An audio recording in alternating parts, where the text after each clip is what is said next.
Our text for this morning is found in Matthew chapter 22, verse 12. The text contains a question made by the king to the one individual who attended the wedding ceremony or feast made by the king for his son. And this is a very exciting experience because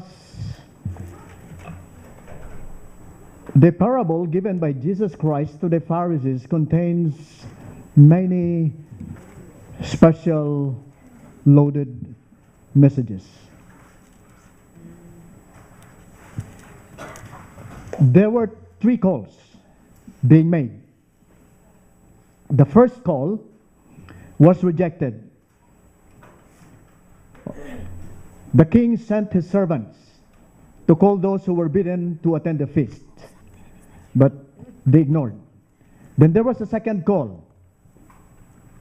And at this time, the king said to his servants that, "Tell them which are bidden, behold, I have prepared my dinner. My oxen and my fatlings are killed, and all things are ready. Come unto the marriage." But verse 5 tells us of Matthew 22, "But they made light of it and went their ways, one to his farm, another to his merchandise." And verse 6 tells us, "And the remnant took his servants and entreated them spitefully and slew them." That's the second call. The third call we can find in verse 9, where the king said, "Go ye therefore into the highways, and as many as ye shall find, bid to the marriage." So those servants went out into the highways and gathered together all as many as they found, both bad and good. And the wedding was furnished with guests. In verse 11, "And when the king came to see the guest, he saw there was a man which had not a wedding garment." Verse 12, "And he said unto him, Friend, how camest thou in hither, not having a wedding garment?" And he was speechless. Verse 13, Then said the king to the servants, Bind him hand and foot, and take him away, and cast him into outer darkness. There shall be weeping and gnashing of teeth. According to the Christ Object Lessons, there's a section there entitled The Wedding Garment. These 3 invitations are being identified. 1, when Christ sent his 12 disciples and called the 70 and bade the Israelites to attend the wedding feast, and that refers to the probation given by heaven for salvation. They rejected. And the second call was done after the crucifixion of Jesus Christ. His disciples, after receiving the power according to the promise in Acts chapter 1 verse 8, "Ye shall receive power, and ye shall be witness unto me unto all nations." They were persecuted according to Acts chapter 8 verse 1, and there was great persecutions. The churches were being run after, and there were so many that were killed because of their witnessing. The people cannot just tolerate the invitation for pardon for their disregard of Jesus Christ, and with exasperation, according to Christ's object lessons, they killed the servants. And among those that were killed were James and Stephen. Yes. And it was sad that the response of the king in the parable, that he told his servants that, let my army go and burn their cities and kill them. Because this condemnation met its fulfillment on the 70 AD, when Jerusalem was besieged by the Roman soldiers and they were scattered all over the place. How about the third call? The third call is telling us on how the gospel message reached to the Gentiles. After the Jewish people sealed the rejection of the gospel by killing the people of God, the gospel was preached to the Gentiles. But take note that those people that came to the feast to attend the marriage of the son of the king were composed of two groups of people. According to the text, the bad and the good. The bad who responded, they had no more regard to the king than the one who rejected the calls of the king. They are so self-centered. They were engrossed of just getting what they can out of the feast. But within their hearts, they did not honor the king. And this was not hidden in the sight of the king, because the parable said that there is one requirement for you to be in that wedding celebration. You must put on the garment provided by the king. The garment is provided by the king. It is not of their own making. They did not buy it, but it was provided by the king. And according to Christ's object lesson, the coming of the king in searching for those guests represented the day of judgment. We know this. This is our doctrine as a Seventh-day Adventist. And if I'm going to ask you, when did it start? The day of judgment. Do you know when? In 1844. And it started with whom? It started with the dead believers. So Christ's object lesson is telling us that the guests that attended the bad and good are those people who accepted the invitation. They professed to be Christians, and their names were written in the book of life. We know that not all names written in the book of life will remain there, right? Because in the judgment day, everyone will be scrutinized. We know that there are 3 books in heaven, right? As mentioned in the Bible, and one summary mention of this is found in Revelation chapter 20, verses 11 and 12. John saw books were opened, and another book was opened. And this another book that was opened is the book of life. And everyone will be judged according to what is written in the books. Of course, referring to the book of remembrance and the book of record. Isn't it very alarming that before Christ's second coming, every case will be determined? So probably, as a Christian believing on the investigative judgment doctrine, we must be more concerned of the judgment that is going on now in heaven. Because there is no such thing as second probation. The probation is now, right now. While men is still living on earth, the judgment has started in heaven. And nothing will be missed by the heavenly judge. I was in Kaiser Permanente yesterday because, you know, I must, I remember I told you about the case of my sister.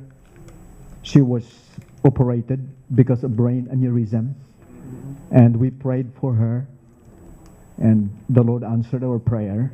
Amen. Amen. She survived, and sister very alive today. And just last September, my mother got a brain aneurysm too. But because of her age, she was not able to make it. She died. And we buried her October 4 this month. So because of these incidences in my family, I was prompted to tell my primary doctor and requested her to subject myself to a certain kind of an examination to determine whether I also have that aneurysm in my brain. And I went there yesterday as scheduled.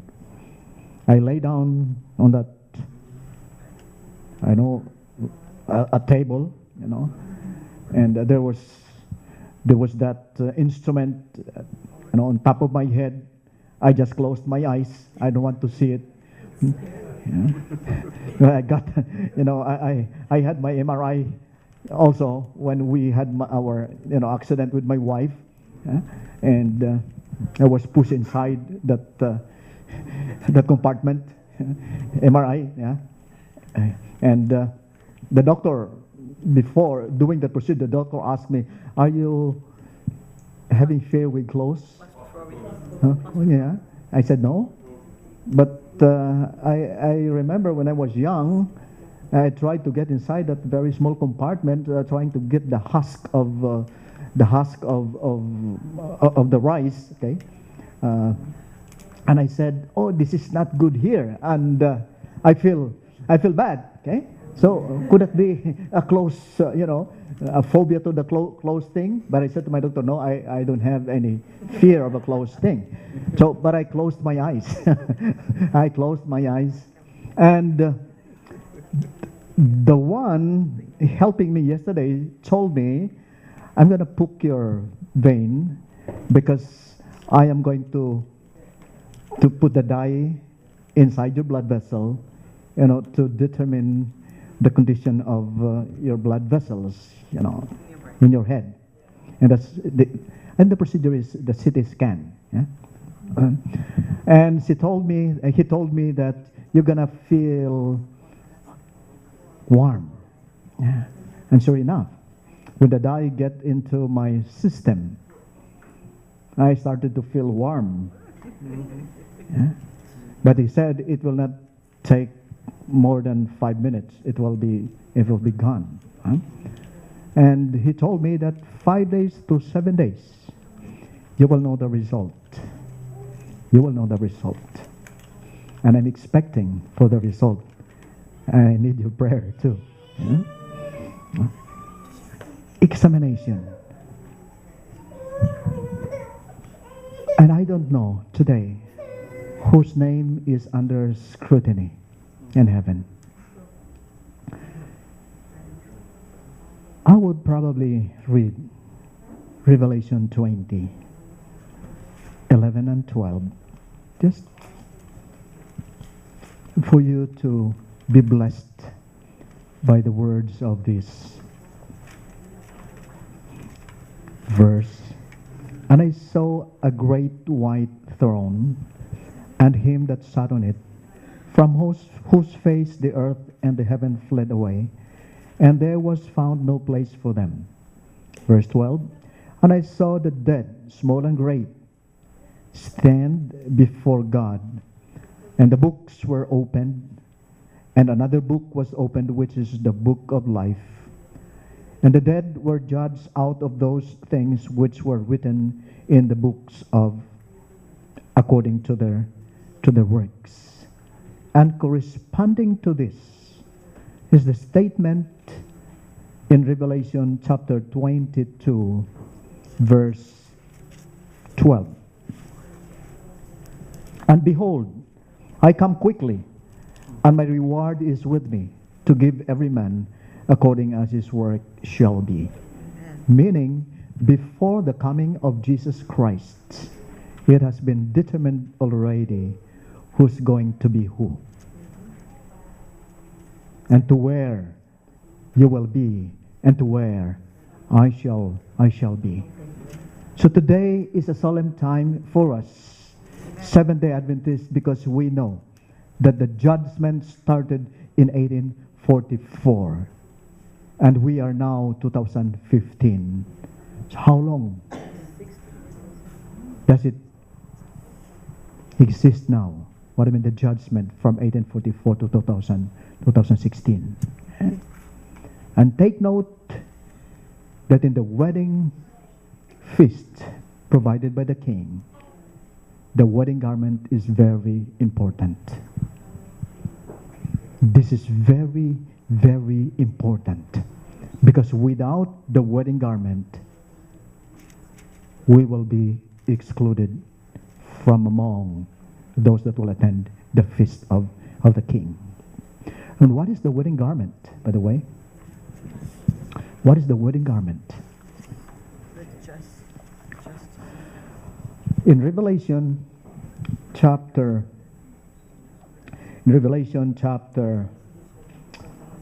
19, verse 8. Revelation chapter 19, verse 8. The church is being furnished by the linen, white linen, and not only white, but a clean linen. And this linen is said to be the righteousness of the saints. And to her was granted that she should be arrayed in fine linen, clean and white. For the fine linen is the righteousness of the saints. Now, it cannot be that this righteousness emanates from the saints, because for all we know that our righteousness, according to Isaiah chapter 64 verse 6, is like a filthy rags. So this must come from another. And if we are going to put in a juxtaposition, side by side, the parable, we will believe that this white raiment is a gift coming from God. This is the righteousness of Jesus Christ. Amen. Given to us. Amen. And that's why, according to Ephesians chapter 5 verse 27, God is expecting us, the church, to have no spot and no wrinkle or anything such as this. No spot and wrinkle. In the life of Jesus Christ, He proved that the commandments can be kept. He has proven that, because in Psalm 40 verse 8, He said, I delight to do Thy will, O God. Thy law is within my heart. This is Jesus Christ speaking. And when He talked to His disciples, He said to them in John chapter 5 verse 10, I have kept my Father's commandment.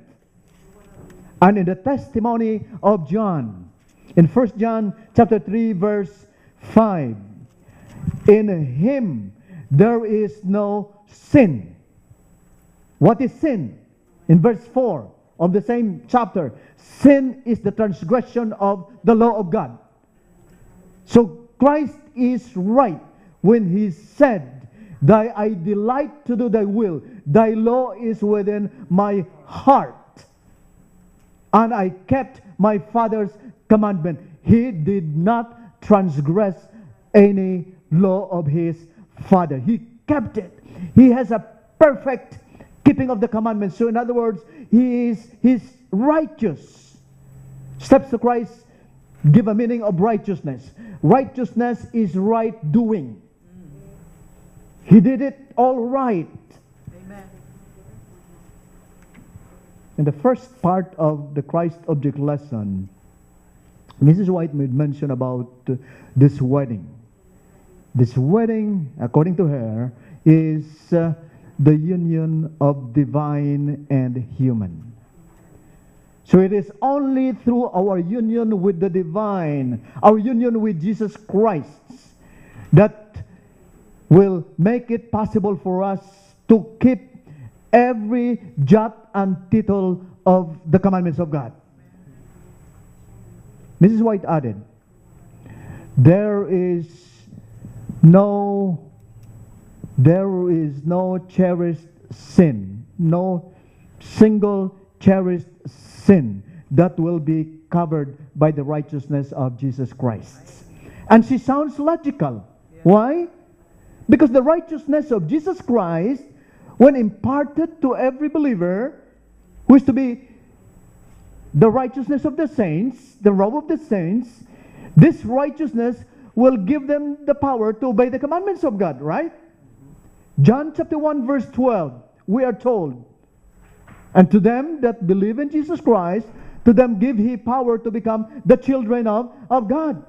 So Seventh-day Adventists, this is the group that believe that the law is still binding up to this time. No less, no more. It's not 9 commandments, but it's 10 commandments, being divided into 2. Love God and love our neighbor.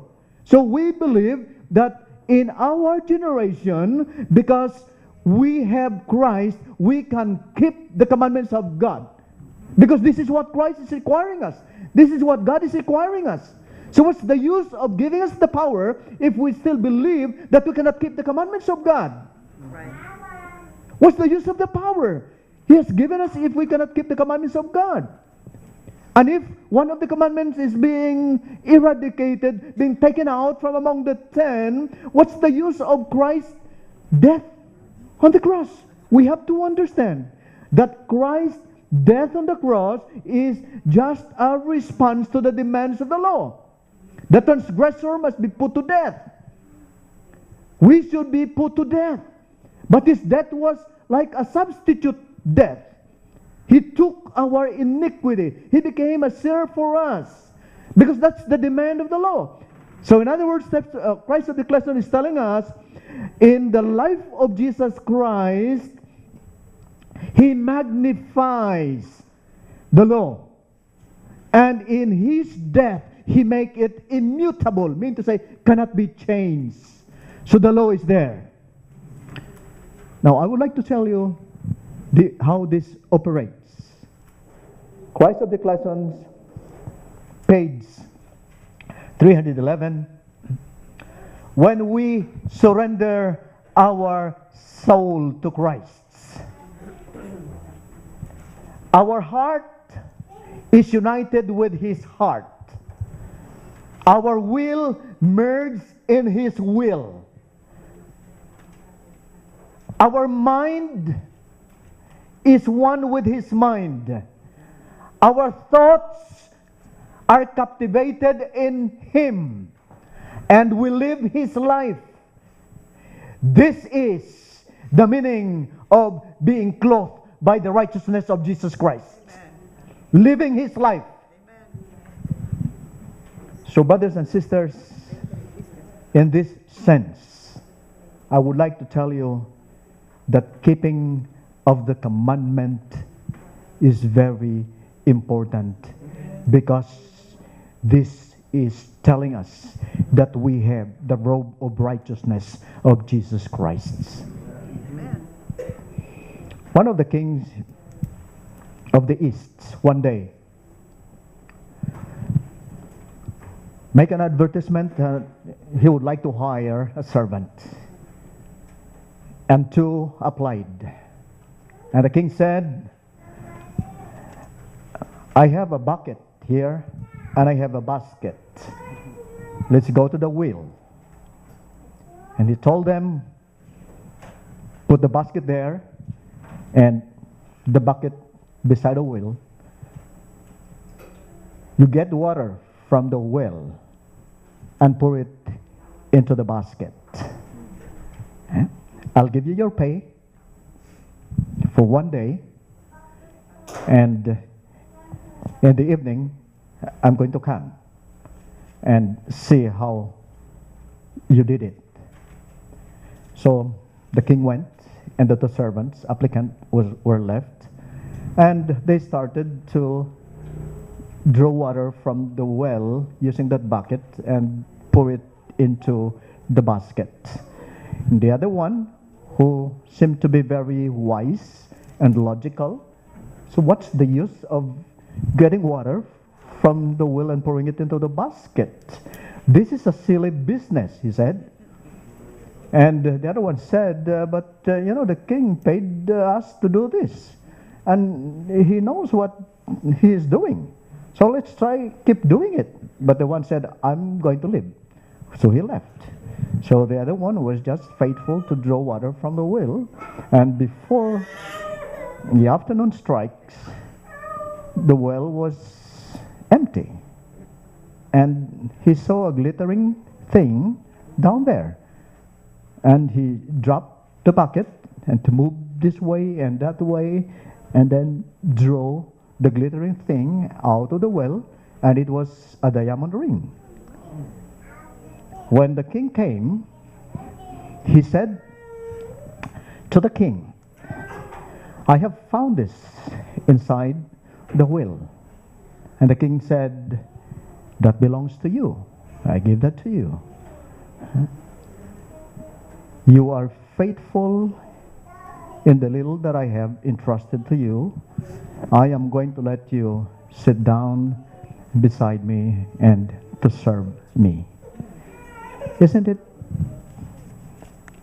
right and good to hear that from the king? Yes. After we accepted Jesus Christ and our personal Savior, and he will tell us, recorded in Matthew chapter 25, verse 25. Matthew 25, verse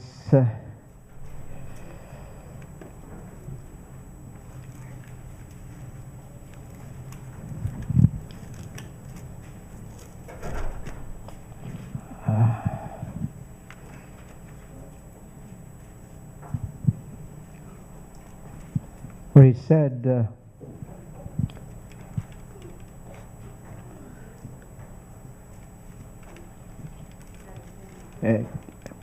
Carol, where can we find that? Matthew 25.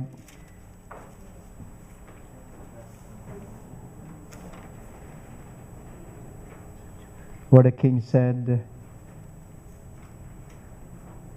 faithful. 25:21. His Lord said unto him, well done, thou good and faithful servant. Thou hast been faithful over a few things. I will make thee ruler over many things. Enter thou into the joy of thy Lord. Amen. May God bless us. Amen.